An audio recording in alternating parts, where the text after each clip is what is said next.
amigos, los cómplices, los viajeros de la vida de este tren que siempre quiere un nuevo reencuentro, un nuevo camino para pensar, reflexionar y vivir mejor. Así que acompáñanos en el recorrido de hoy. Uno se cree que los mató el tiempo y la ausencia, pero su tren vendió boleto de ida y vuelta. Bueno, hoy vamos a hablar sobre límites, independencia a la hora de pensar y actuar, de dejarse llevar, de comportamientos o patrones de conducta individuales y colectivos. El tema promete. Como siempre, a mí me encanta, sobre todo porque tengo tu complicidad y la ayuda de la psicóloga Maril Ladies. Bienvenida. Gracias. Hablemos de patrones de conducta. De alguna manera, este tema roza con otros de los que hemos hablado, pero es importante desde el punto de vista social e individual. Desde la psicología, los patrones de conducta se analizan especialmente para tratar de descubrir de algún modo las personas o analizar de algún modo el modo de pensar de las personas, los aprendizajes, lo que pudo haber desde allá, desde su infancia, de lo que fueron adquiriendo el individuo desde que comenzó a ver el mundo, a tener conciencia de que existía diferente del resto del mundo. Yo quisiera que valoremos qué es más importante. ¿Cuánta influencia puede prevalecer más cuando se habla de una postura, de una conducta? ¿La sociedad o el entorno más pequeño, ese núcleo que parte de los amigos más cercanos, de la familia? Considero que es el segundo que mencionaste. La sociedad no se puede subestimar, por supuesto, porque incluso hasta cierto punto hay una cierta influencia también, digamos, en la familia o en los amigos más cercanos de la sociedad, es decir, que hay una relación ahí indiscutible entre el individuo, el grupo que es la familia y la sociedad. Por supuesto se influencian entre sí y al final el individuo pues entonces trae consigo ese círculo que no es menos importante, que es la familia y que indiscutiblemente se considera la primera escuela, y estamos hablando ahí también de los patrones de conducta que adquirimos y por supuesto patrones que también podemos adquirir desde la sociedad. Patrones de conducta que, por ejemplo, hemos visto transformarse en el caso de aquellos que son positivos, porque creo que cuando hablabas de que todo cuenta, todo el entorno cuenta, habría que valorar ejemplos como el de una familia que funciona relativamente bien, que tiene enseñanzas medianamente adecuadas para no ser absolutos, pero que un hijo de esa familia responde más a los patrones de conducta negativos de la calle, aun cuando todo se le enseñó bastante bien en casa. Pero ahí tiene que haber fallado algo, se dejó de la mano, se subestimaron determinadas posturas, y entonces ya después cuando nos dimos cuenta, era más de la calle que de la casa, pudiera ser. Por supuesto. Me gustaría, antes de dar respuesta a la pregunta, dar un poco la definición de lo que es patrones de conducta. Y estamos hablando precisamente de actos que se repiten con frecuencia ante situaciones disímiles y que muchas veces son de manera inconsciente. Es decir, cosas que aprendemos a partir de creencias, a partir de experiencias anteriores o de personas bien cercanas, como decía, familias o amigos. Y entonces pues lo vamos adquiriendo y lo vamos repitiendo, como bien dice la definición, ante disímiles situaciones. Y un poco dándole entonces respuestas a la pregunta, por supuesto. Hay ocasiones en que desde, digamos, teniendo en cuenta la etapa de vida del individuo, pues entonces los patrones que se adquieren desde la sociedad, desde el círculo donde me siento más acogido, pues estos son los que voy repitiendo con más frecuencia, incluso cuando la enseñanza que viene desde la casa no se corresponde. Ahí pudiéramos también, entran muchos factores en juego, pero pudiéramos hablar incluso de lo que mencionábamos en otro momento, que es la crianza respetuosa, el hecho de validar la emoción del individuo, el hecho de que sabemos que la personalidad es única e irrepetible, el hecho de saber incluso de que tú no tienes por qué repetir lo mismo pues que como nosotros actuamos ante situaciones diferentes, pues entonces tú hacerlo de igual manera, sino darte la oportunidad pues de romper con todo eso y actuar de manera diferente.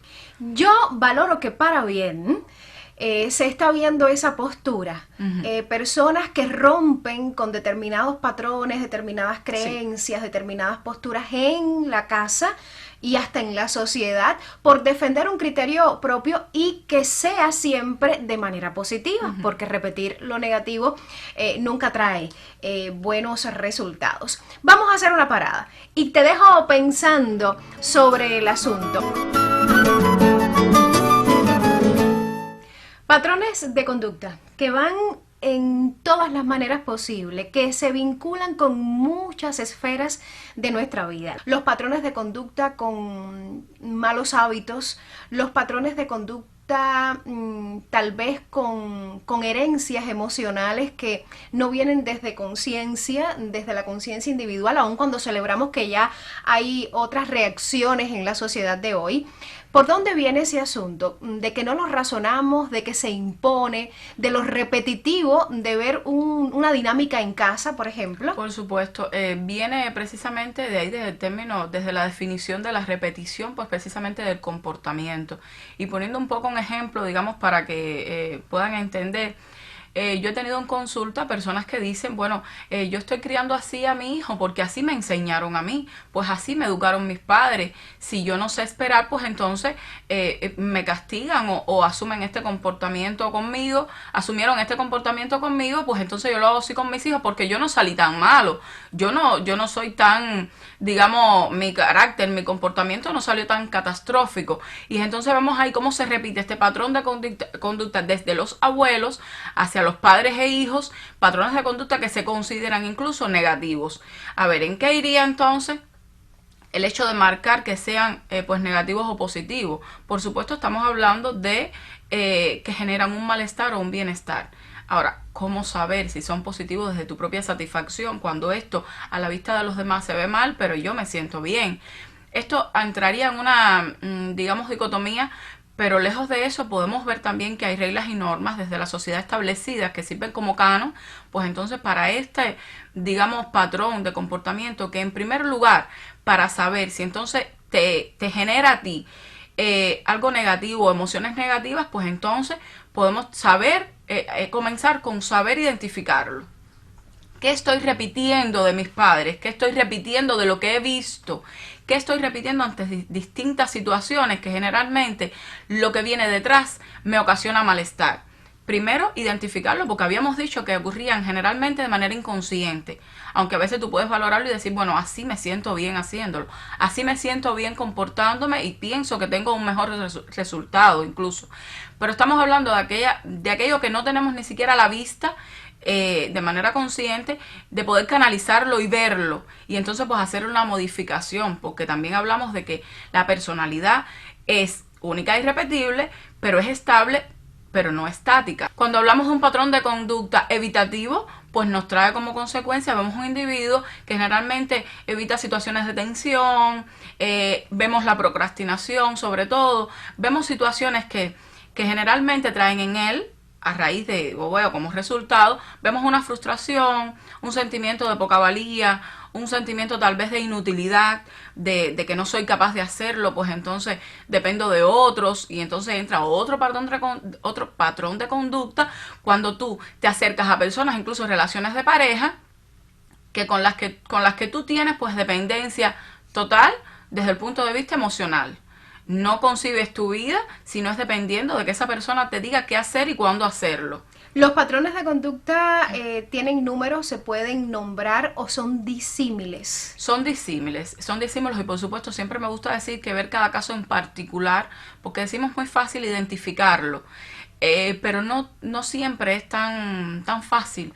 Mencionabas el evitativo y por eso me asaltaba la duda. Sí. ¿Pudieras nombrar muchos? Existen, sí, podemos nombrar el agresivo, podemos nombrar incluso este que es dependiente. Es decir, existen muchísimos. Estoy mencionando generalmente los que son negativos porque son los que causan pues malestar y sería muy productivo, pues en el día de hoy que muchos podamos incluso identificarlo. Y entonces, ¿por qué la vida no se me ha dado tan bien, digamos, en relaciones de pareja? ¿Por qué me acerco y he tenido una vida siempre de amante, digamos? Siempre se me acercan hombres casados. ¿Cómo es posible que yo, nadie más pueda? Y esto responde precisamente a un patrón de conducta que en algún momento pues adquiriste y ahora no lo logras identificar, descifrar y por tanto sanar y seguir adelante, pues entonces romper con ese patrón. Hay un punto importante y es cuando debemos conciliar la vida en casa con nuestros abuelos, cuando rompemos, generaciones más jóvenes rompen con determinados patrones de conducta. ¿Cómo se maneja eso desde la casa?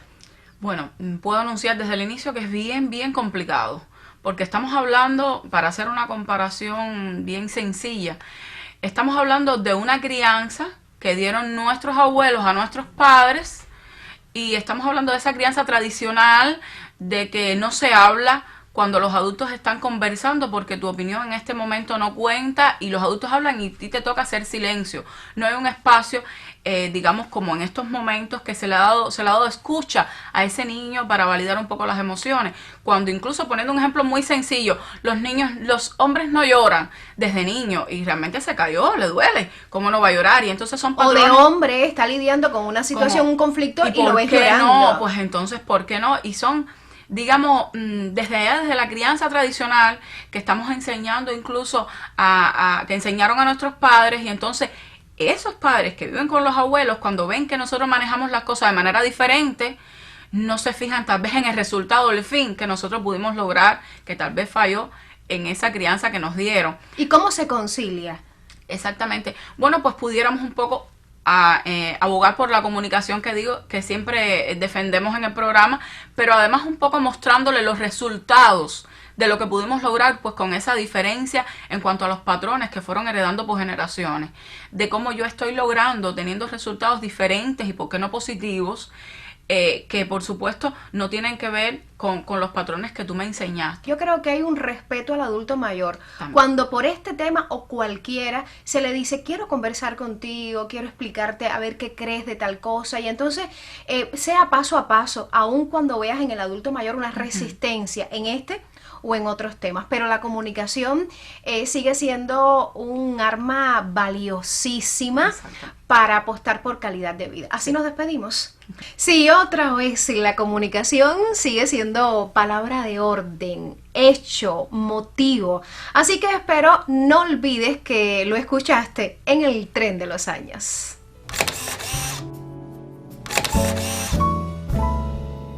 Uno se cree que los mató el tiempo y la ausencia,